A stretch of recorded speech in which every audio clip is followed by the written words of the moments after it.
जब AIC का है साथ तो ना डर ना फिक्र की बात। Agriculture insurance company of India limited, AIC।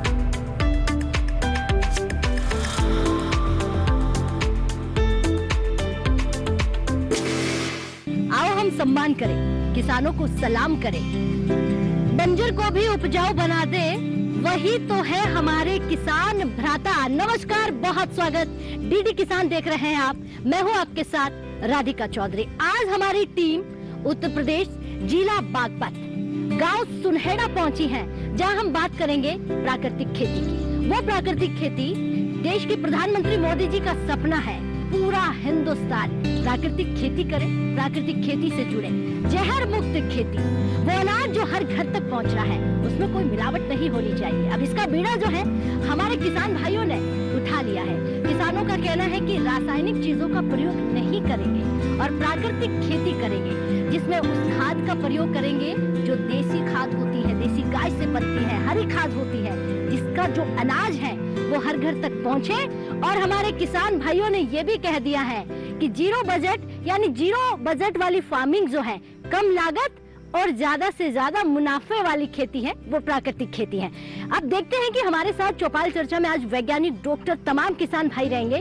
उनसे जानेंगे कि कितने किसान भाई हैं जो प्राकृतिक खेती कर रहे हैं और प्राकृतिक खेती से कितने किसान भाई लाभान्वित हो रहे हैं और क्या किसानों को इससे फायदा मिल रहा है या नहीं। इन तमाम सवालों के जवाब जो है चौपाल चर्चा में मिलेगा। आप भी हमारे साथ चलिए आज की चर्चा में मेहमान बनकर, चलिए हमारे साथ।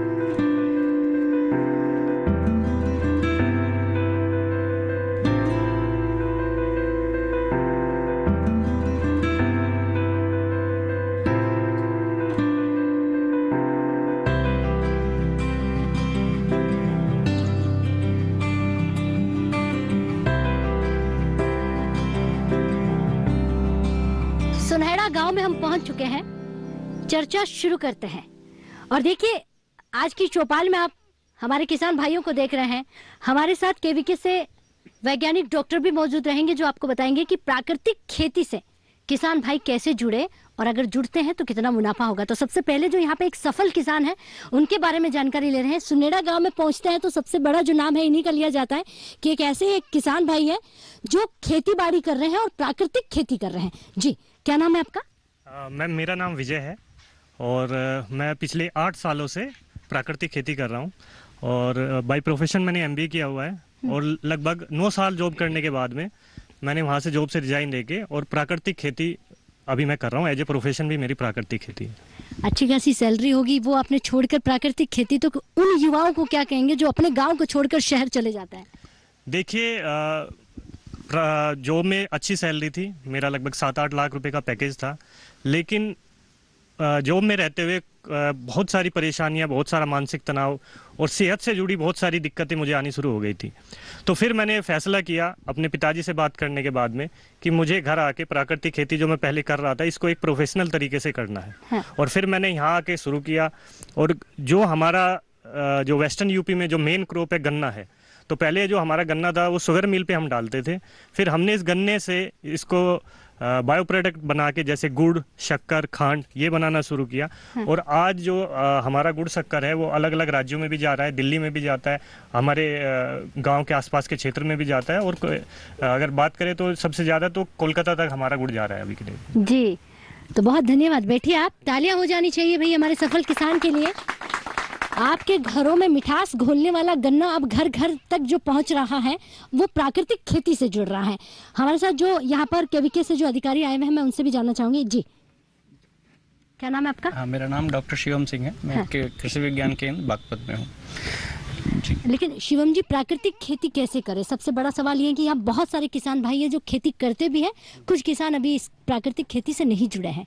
तो प्राकृतिक खेती की शुरुआत कहाँ से करें? सबसे पहले मैं बताना चाहूँगा प्राकृतिक खेती मतलब क्यों बोला जाता है। सबसे पहले इसके नाम से ही हम इसका मतलब समझ सकते हैं कि प्राकृतिक खेती का मतलब प्रकृति से जुड़ा हुआ खेती का कार्यक्रम, ठीक है। अब इसमें क्या होता है कि सबसे पहले आजकल के किसान ज़्यादातर किसान क्या होता है कि रसायन का उपयोग कर करके और करते हैं, जिससे मतलब फसल शुरुआती समय में अगर देखा जाए तो फसल में पैदावार तो अच्छी होती है, लेकिन समय के साथ साथ जब हम उसमें रसायन का उपयोग ज़्यादा से ज़्यादा करेंगे तो उसका दुष्प्रभाव मतलब लॉन्ग ड्यूरेशन मतलब काफ़ी टाइम तक होता है, जिससे फसल तो नुकसान होता है, हमारा खेत की मिट्टी है उसका उपजाऊपन धीरे धीरे कम होता जाता है। प्राकृतिक खेती का मेन जो अगर सही से देखा जाए फ़ायदे का, क्यों प्राकृतिक खेती करनी है किसानों को, तो इसमें मेन महत्व क्या होता है कि अगर हम प्रकृति बेस्ड चीज़ों का अगर इस्तेमाल करें, प्रकृति से रिलेटेड संबंधित जो भी चीज़ें हैं, जैसे हमारा सबसे ज़्यादा महत्वपूर्ण जो है इसमें वो गौमूत्र या गौ से संबंधित चीज़ें, जैसे गौमूत्र हो गया, गोबर हो गया, उससे बनी हुई चीज़ें, जैसे बीजामृत होता है जो बीज उपचार में इस्तेमाल किया जाता है, जीवामृत होता है, घन जीवामृत होता है। तो ये सब चीज़ें हैं जिससे हम फसल की पैदावार बढ़ा सकते हैं। चलिए, बहुत अच्छी जानकारी दी। तो किस तरह से आप प्राकृतिक खेती से जुड़ सकते हैं, तो वो तमाम जानकारी जो है हमारे वैज्ञानिक डॉक्टर किसानों के बीच पहुंचकर देते हैं। यहाँ पे और भी किसान भाई हैं, उनसे जानना चाहूंगी जी। हाँ, मेरा नाम कृष्णपाल सिंह है। मैं पिछले 4 सालों से प्राकृतिक खेती करता हूँ और काफ़ी अच्छा अनुभव हुआ इसमें कि कैसे हम जीवन और ज़मीन को बचा सकते हैं। आदमी की सेहत और धरती की सेहत खराब हो रही है, उसको कैसे हम बेहतर कर सकते हैं। इसके लिए अभी हमने खेकड़ा में एक MS प्राकृतिक कृषि फार्म तैयार किया है 3 एकड़ में, जिसमें हम किसानों को वहाँ डिमोन्स्ट्रेशन देंगे कि कैसे वो 100 बाई 100 मीटर की क्यारी में कैसे उत्पादन ले सकता है, कितना खर्च होगा, कितना उसमें लागत आएगी, कितना उसमें प्रॉफिट आएगा। अभी हमने एक ट्रेनिंग सेंटर डेवलप किया है और वहाँ काफ़ी किसानों को हम ये प्रेरित करेंगे कि आप कैसे प्राकृतिक खेती कर सकते हो। क्या बात है। लेकिन एक सवाल होगा, 4 साल आपको हो गए हैं, इस 4 साल पहले जो आप खेती करते थे और अब जो आप खेती कर रहे हैं, कितना बदलाव आप देख रहे हैं? बदलाव ये है कि जो 4 साल पहले जहरीली खेती थी, वो ज़मीन को ख़त्म करने वाली, जीवन को ख़त्म करने वाली थी, लेकिन अब जो खेती है वो जीवन को बचाने वाली है और ज़मीन को बचाने वाली है। अब खेत में जाते हैं तो खेत बात करता है, खेत के साथ बैठ के आनंद आता है, उस समय आनंद नहीं आता था। पूरा जितना भी बायोडाइवर्सिटी, सारे जीव मेरे खेत में है, सारे जीव मधुमक्खी से लगाकर चंदन, गोए, गोहेरा, आप सबकी और आपका कैंचुआ, चूहा, सब वहाँ आ गया सारा का सारा। तो सारे जीवों को लगता है कि हमें अब यहाँ सहारा मिलेगा, इस खेत में सहारा मिलेगा, क्योंकि वहाँ कोई जहर नहीं है। सारा बीजामृत, जीवामृत, घन जीवामृत, वही सारा सिस्टम है। इको सिस्टम को हमने डेवलप किया और हमें भी खुशी मिलती है, हमारे खेत को भी खुशी मिलती है। और कैसे हम, क्योंकि अभी पूरा जो सिस्टम है वो बहुत ज़्यादा तनावग्रस्त है। एक कहावत है गाँव की कि जैसा पिया पानी वैसी होगी वाणी, और जैसा खाया अन्न वैसा हो गया मन। हमारा अन्न भी दूषित, हमारा पानी भी दूषित। जब तक हम पानी को, अन्न को अच्छा नहीं करेंगे, तब तक हमारी सोच अच्छी नहीं होगी, सेहत अच्छी नहीं होगी। इसलिए हमें अगर समाज को बचाना है तो प्राकृतिक खेती की तरफ हमें जाना पड़ेगा, तभी हम समाज को बचा सकते हैं। जी, बहुत अच्छी जानकारी। तो अब किसान भाई जागरूक हो गए हैं, किसानों ने ये ठान लिया है कि हमें हमारी ज़मीन को बचाना है, आने वाले पीढ़ियों को ये खोखली ज़मीन नहीं देकर जाना है, ताकि फिर वो समस्याओं को झेलते रहें और कहते रहें कि हमारी जो पूर्वज थे उन्होंने ये ज़मीन दी है जिसमें सिर्फ जहर उगलता हो, जहर मिलता हो। तो अब किसान भाई प्राकृतिक खेती की ओर आगे बढ़ रहे हैं। जी, क्या नाम है आपका? ऋषिपाल सिंह मेरा नाम है और मैं साथ पुलिस की नौकरी के साथ साथ जैविक खेती भी कर रहा हूँ पिछले 5 सालों से। क्योंकि मेरा मानना है धरती हमारी माता है और माता को हम जहर डालेंगे, वो जहर जब हमें फसल के रूप में वो हमारे को ही मिलना है और इससे काफ़ी सारी बीमारी बढ़ेगी और जो उससे आमदनी होगी वो सारा डॉक्टर के पास चला जाएगा। इसलिए मैं प्राकृतिक खेती से जुड़ा हूँ, क्योंकि आजकल इतनी बीमारी चल रही है, ये कैंसर, ये सब, इसका कारण रासायनिक का जो उपयोग करते हैं हम ज़्यादा से ज़्यादा, वो हमें बीमार कर रहा है और ऐसी बीमारी जो कभी ठीक नहीं होने वाली। तो इसलिए अपने देश को बचाना है, अपनी धरती माँ को बचाना है, अपने स्वास्थ्य को बचाना है, तो हमें प्राकृतिक खेती से जुड़ना होगा। और साथ में ही जो हमारे पूर्वज जो देसी बीज इस्तेमाल करते थे, आपके माध्यम से मैं सभी किसान भाइयों से चाहूँगा वो पुराने बीज दोबारा उपयोग में लाए, क्योंकि उनमें इतनी ज़्यादा बीमारी नहीं आती थी। धन्यवाद। आपने कहाँ से सीखा प्राकृतिक खेती करने का, ये आइडिया आपको कहाँ से मिला? जी, मैंने चेन्नई से गव्य सिद्ध का कोर्स किया हुआ है। गाय से मूत्र से, गौमूत्र से, गोबर से कैसे प्राकृतिक खाद बनाई जाए और कैसे उसको फसलों में उपयोग लिया जाए। एक गाय से जो हमें बताया गया है 5 एकड़ खेती आराम से कर सकता है किसान। आपने क्या बताया, क्या कोर्स कर रखा है आपने? गव्य सिद्ध। और पढ़ाई कहाँ तक की आपने? मैंने BA किया हुआ है मैम। चलिए, बहुत धन्यवाद। तो हमारे किसान भाई MBA किए हुए हैं, BA किए हुए हैं, डबल MA किए हुए हैं। तो आप ऐसा मत समझिए कि किसान भाई जो हैं वो पढ़े लिखे नहीं होते इसीलिए खेती करते हैं। अब ऐसा नहीं है।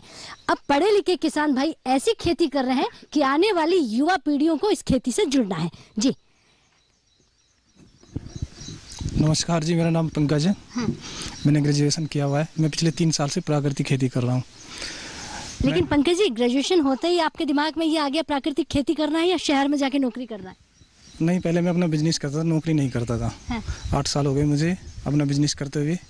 पापा तो मना करते थे, तो फिर मैंने ज़बरदस्ती उनसे कहा सुनी हुई। उसके बावजूद भी मैंने 2.5 एकड़ ज़मीन प्राकृतिक खेती से शुरुआत की है जी। उसमें मैंने गेहूँ और चावल उगाया है। खाने में भी स्वाद है, ज़िंदगी में भी स्वाद है, हर तरह से अच्छा लग रहा है। लेकिन आपके पिताजी के साथ स्वाद बढ़ा कि नहीं बढ़ा?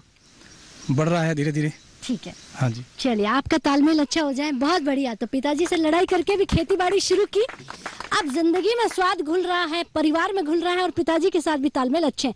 हमारे साथ कुछ देखिए दादाजी भी बैठे हुए हैं, बुजुर्ग हैं। अब इन्होंने तो बहुत कुछ देखा होगा, वो जमाने से खेती करते आ रहे हैं। जी खड़े होइए, क्या नाम है आपका? सुरेंद्र सिंह। अच्छा सुरेंद्र जी, खेती करते हैं आप? हाँ जी।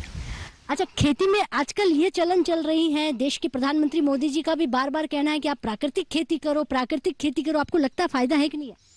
हाँ, बीमारी तो कम हो ही जाए इनका। हाँ। पहले बीमारी इतनी नहीं थी जितनी ईब है। हाँ। ईब तो नई नई बीमारी, पहले कौन जाना था इन बीमारियों का जी। कहीं कैंसर है, कहीं फुला गुमड़ी का कैंसर बन जाए, पहले गुमड़ी का वही बांध लेते हमें तो। हाँ। फवा ठीक हो जाती। तो अब आपको लगता है इन बीमारियों का इलाज प्राकृतिक खेती? हाँ। चलिए बैठिए, बहुत धन्यवाद आपका। जी क्या नाम है आपका? श्याम सिंह है नाम मेरा। श्याम जी, क्या करते हैं आप? मैं खेती से जुड़ा हुआ हूँ, आर्मी से रिटायर हूँ। अच्छा, आर्मी से रिटायर होके खेती कर रहे हैं? तो खेती में आप क्या करते हैं? खेती में ये गन्ने की खेती है, गेहूँ की खेती है। हाँ। ये इसी को हम कर रहे हैं। लेकिन प्राकृतिक खेती कर रहे हैं या फिर रासायनिक वाले? रासायनिक खेती है हमारी। हाँ। प्राकृतिक से जुड़ने की इच्छा है। इच्छा है आपकी? इच्छा है। सब लोगों को देखकर आपको भी लगता है? हाँ, हमारे को भी लगता है। हम भी बीमारी से दूर रहना चाहते हैं। हाँ।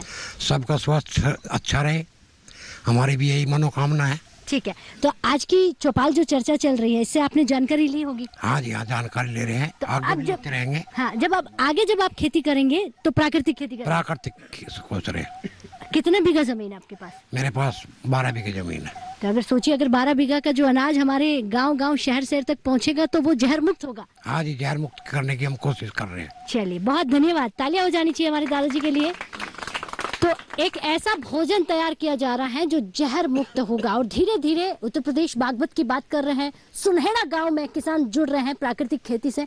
अब वक्त हो गया एक छोटे से ब्रेक का। ब्रेक के बाद फौरन हाजिर होते हैं, आप कहीं मत जाइएगा।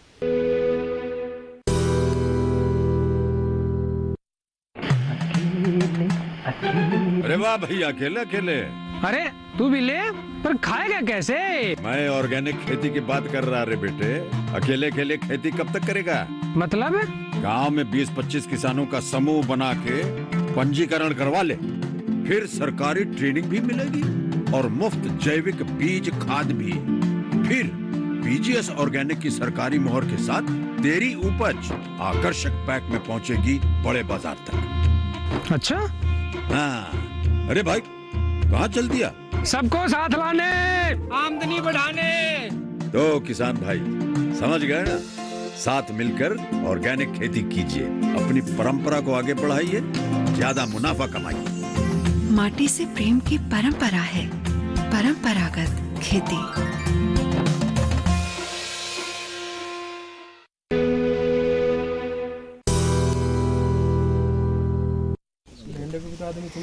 ब्रेक के बाद बहुत स्वागत तमाम किसान भाइयों का। चर्चा शुरू करते हैं और किसान भाइयों से जानते हैं। जी क्या नाम है आपका? मेरा नाम राजीव कुमार है। जी क्या करते हैं आप? खेती करता हूँ। तो आज की चर्चा में आप क्या जानना चाहते हैं?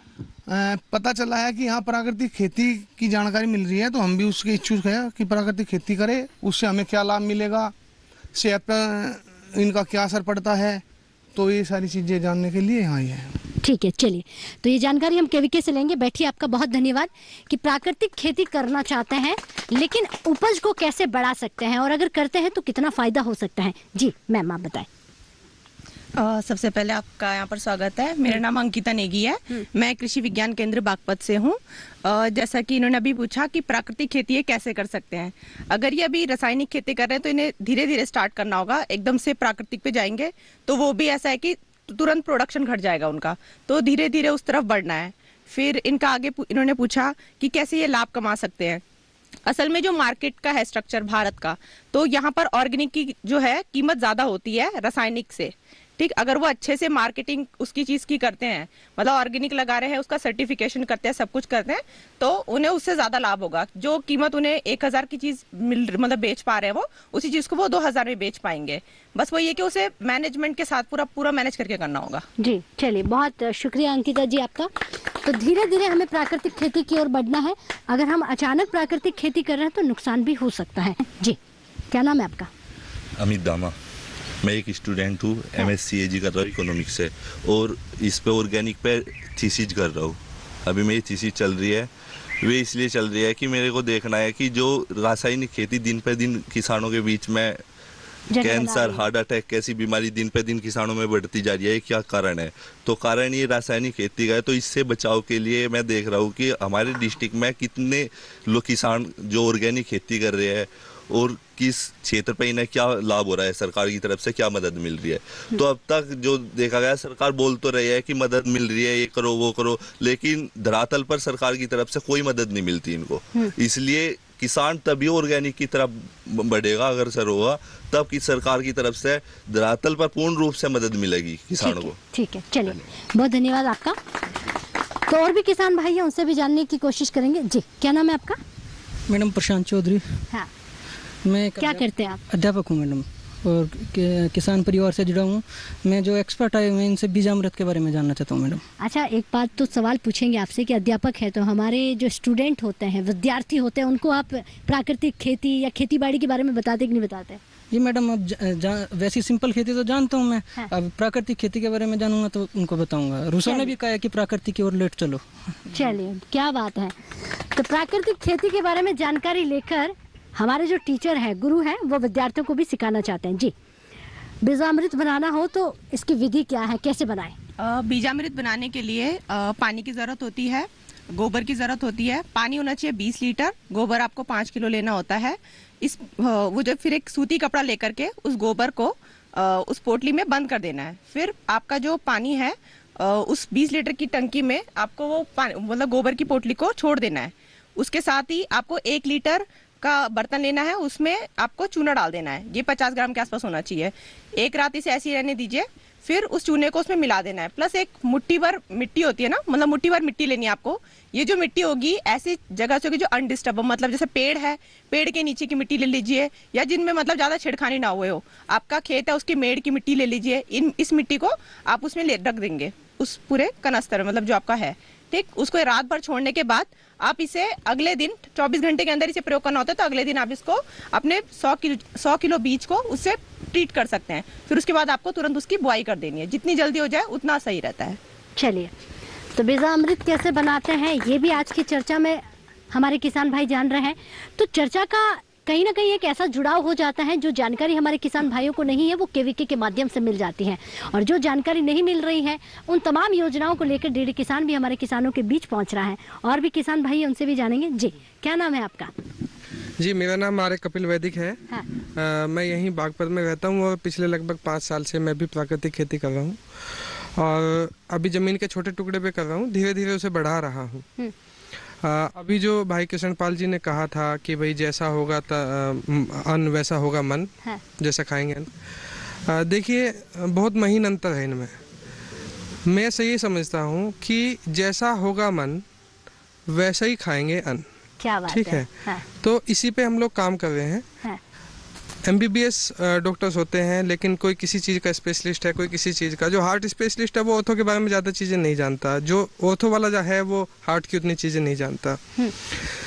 हम अभी यहाँ वर्कशॉप लगाने वाले हैं। अगले महीने में 2 दिन की एक वर्कशॉप होती है। उसमें हम जो प्राचीन गुरुकुलीय परंपरा थी उसमें आप जानते हैं ये ऋषि मुनियों का देश है और यहाँ गुरुकुलों में शुरू से ही अपनी खेती की जाती थी, तो वो प्राकृतिक खेती ही होती थी। तो कहीं ना कहीं मैं ये समझता हूँ कि जैसी हमारी मानसिक वृत्ति होगी उसी के अनुरूप हम जो है खाना खाएंगे। बहुत अच्छी जानकारी। पुरानी पद्धति की ओर हमारे किसान भाई लौट रहे हैं और गुरुकुल की शिक्षा, यानी कि कहीं ना कहीं पुराने जमाने में हमारे दादा परदादा प्राकृतिक खेती किया करते थे, लेकिन धीरे धीरे ऐसा बदलाव हुआ कि हमने ही हमारे खेतों को, जमीनों को खराब किया है और आज हम ही उसे ठीक करने की कोशिश कर रहे हैं। तो लगातार मुझे लगता है इस कोशिश में हम कामयाब होंगे। जी, क्या नाम है आपका? मेरा नाम राजेश कुमार है। क्या करते हैं आप? मैं वैसे तो अभी केमिकली खेती कर रहा हूँ, लेकिन जैविक खेती को अपनाने के लिए ये जो जानकारी जो है वो जुटाने के लिए यहाँ आया हूँ, जिससे कि मैं भी एक जहर मुक्त खेती कर सकूँ। और मेरे पास 10 एकड़ ज़मीन है जिसमें मैं धीरे धीरे करना चाह रहा हूँ। शुरुआत जैसे भाई साहब ने कहा कि एक साथ नहीं कर सकते, तो धीरे धीरे 2 एकड़ 1 एकड़ से शुरुआत करेंगे और इसको धीरे धीरे आगे बढ़ाएंगे, अपनाएंगे। लेकिन आप प्राकृतिक खेती क्यों करना चाहते हैं? आपको कुछ यहाँ पे किसान भाई कह रहे हैं उसमें मुनाफा कम है। मुनाफा तो कम है और क्योंकि पैदावार भी घटती है। हाँ। जो पहली प्राकृतिक थी वो अभी हम लेकर के आएंगे, उसमें टाइम लगेगा और उसमें हमारा जो इनकम है वो डाउन जाएगी। शुरुआत में डाउन जाएगी, क्योंकि मैं खुद भुक्तभोगी हूँ। मैं ये खाना खा करके मेरा खुद बीपी बढ़ता है। मुझे एक टैबलेट डेली लेनी पड़ती है, इस वजह से तो मैं धीरे धीरे इसी वजह से प्राकृतिक की तरफ जाना चाहता हूँ। चलिए, बहुत अच्छी जानकारी। बैठिए आप। तो पहले परिवार की कहीं ना कहीं हमें देखना होगा। हमारे किसान भाइयों का कहना है अगर मैं अपने परिवार को बचा सकता हूँ तो देश के अन्य बच्चों के लिए भी कुछ कर सकता हूँ। जी, क्या कहना चाहते हैं आप? मैम, मैं ये कहना चाहता हूँ कि जैसे यहाँ कुछ लोग आशंकित हैं प्राकृतिक खेती और रासायनिक खेती के बारे में। मैंने भी जब शुरू किया था तो उस समय उतनी जानकारियाँ नहीं जुटा पाया था और यही आशंका थी जो आज के समय में कुछ किसान भाइयों के द्वारा आई है। इसका सबसे सिस्टमेटिक ढंग ये है, यदि आप बिल्कुल भी जीरो रिस्क पे काम करना चाहते हो कि आपको कन्वर्ट करना है प्राकृतिक पे और आप रासायनिक करते हैं, तो उसकी सबसे बढ़िया विधि यही है। डॉक्टर संदीप चौधरी जो यहाँ सीनियर साइंटिस्ट हैं हमारे कृषि विज्ञान केंद्र खेकड़ा में, उनसे भी हमारी बात हुई। उन्होंने ही मुझे ये बताया भी था, कुछ और लोग भी थे उस समय पे। तो उन्होंने कहा कि यदि आप आज रासायनिक खेती करते हो, ठीक है, तो उसमें आपको वही करते रहना है। करना क्या है कि पहले साल आपको केवल 25% रसायन की कॉस्ट कटिंग करनी है। 25% रसायन आप कम कर दें, ठीक है, और उसकी जगह 25% आप जो है जैविक उत्पाद उसमें प्रयोग कर लें, जीवामृत या घन जीवामृत या बीजामृत वगैरह। अगले साल आप उसे 50% कम कर दें, यानी 25% शेयर जो है उसका और घटा दें रसायन का और जैविक का बढ़ा दें। तो इस तरह से यदि आप करते हैं तो ये गारंटी है। ठीक है। और ऐसे लोग भी हैं कि जो वास्तव में इस पैटर्न पे काम किया है और जीरो रिस्क पे उन्होंने काम करके और अपनी खेती को कन्वर्ट कर लिया। और भी हमारे किसान भाई है, वो भी कुछ कहना चाहते हैं। जी, मेरा नाम नरेंद्र सिंह है और ये हमारा खेत है और ये बेटा हमारा 6-7 साल से जैविक खेती कर रहा। हाँ। शुरू में मैं भी मगा भाई पैदावार घटी है और घटती भी है, क्योंकि हमने एकदम छोड़ दिया था रासायनिक। फिर धीरे धीरे अब हमारी जो फसल है उसके जो रेट हैं वे दुगने, उससे हमें बहुत मुनाफा हो रहा है। प्राकृतिक खेती से आमदनी दुगनी हुई जी। और हम अब रासायनिक नहीं कर सकते, मतलब हम इसमें इतने रम गए प्राकृतिक खेती में कि हमारे पे अब रासायनिक खेती नहीं होने की। मैं एक जगह जा रहा था, वे कह लगे जी आप तो वो कर रहे प्राकृतिक खेती में गई। कह लगे हमारे गांव में तो 2 साल में फेल होगी। मन कहा जी हमारे बस की हम अब रासायनिक नहीं कर सकते, क्योंकि हम तो इसमें पूरा आनंद आ गया। क्योंकि मार्केटिंग की जानकारी जिसको नहीं होगी, व्हाट्सएप ग्रुप बना रखा है इसने, मार्केटिंग की जानकारी है। 70 रुपये किलो से लेकर 150 रुपये किलो तक हमारा गुड़ चले जा, खांड 120 रुपये किलो चली जा, शक्कर भी ऐसे ही जाती है, और ये सब्जी वगैरह भी, फल जितना भी पूरा प्राकृतिक है। हाँ, जैसे कुछ भाई कह रहे थे, परेशानी आती है जब तक हम किसी काम के लिए बिल्कुल तैयार नहीं होंगे तो उसमें हम कामयाब नहीं होंगे। उसमें हम विफल हो जाएंगे। चलिए, तो धीरे धीरे जो है हमें प्रोग्रेस हुई। अब हमें इसमें बड़ा सुकून मिला। ठीक है। और अनाज भी, गन्ना, जो भी हम फसल ले रहे हैं, या सब्जी है या फलदार वृक्ष है, सब। तो मैं तो प्राकृतिक खेती अब छोड़ नहीं सकते, क्योंकि हमें तो इसमें पूरा, और मैं चाहता हूँ किसान भाइयों से कि ज्यादा से ज्यादा नहीं तो 2 बीघे 4 बीघे करके देखो, और उसमें आपको कैसा महसूस होगा। ठीक है, चलिए, एकदम मत छोड़ो। चलिए, बहुत धन्यवाद आपका। बैठिए आप। तो देखा आज सुनहरा गांव की चौपाल चर्चा, मुझे लगता है कि आपको भी देखकर ये समझ में आया होगा कि हमें प्राकृतिक खेती की ओर बढ़ना है। जो किसान भाई धीरे धीरे प्राकृतिक खेती की ओर बढ़ रहे हैं, वो उनका कहना है कि अब हम रासायनिक खेती नहीं कर सकते, हमारी आमदनी भी दुगुनी हो रही है, लेकिन इसके लिए सबसे जरूरी है जानकारी। वो केवीके से हमें मिल रही है। आपको मार्केटिंग आनी चाहिए, जानकारी होनी चाहिए, और अगर आप समझ जाते हैं तो आप खुद कहेंगे कि हाँ, प्राकृतिक खेती ही करनी चाहिए, रासायनिक खेती की ओर बिल्कुल नहीं जाना है। तो यही चर्चा जो है आज हमें यहाँ पर सुनेड़ा गांव में मिल रही थी। अब आप देखिए धीरे धीरे प्राकृतिक खेती की ओर उत्तर प्रदेश के जो अलग अलग जिले हैं वो आगे बढ़ रहे हैं। तमाम राज्यों की हम यहाँ पर बात करें, पूरे भारत की बात करें, तो किसान चैनल लगातार किसानों के बीच पहुंच रहा है और इस पर चर्चा कर रहे हैं। तो चलिए एक और गाँव पहुंचेंगे, तब तक के लिए नमस्कार।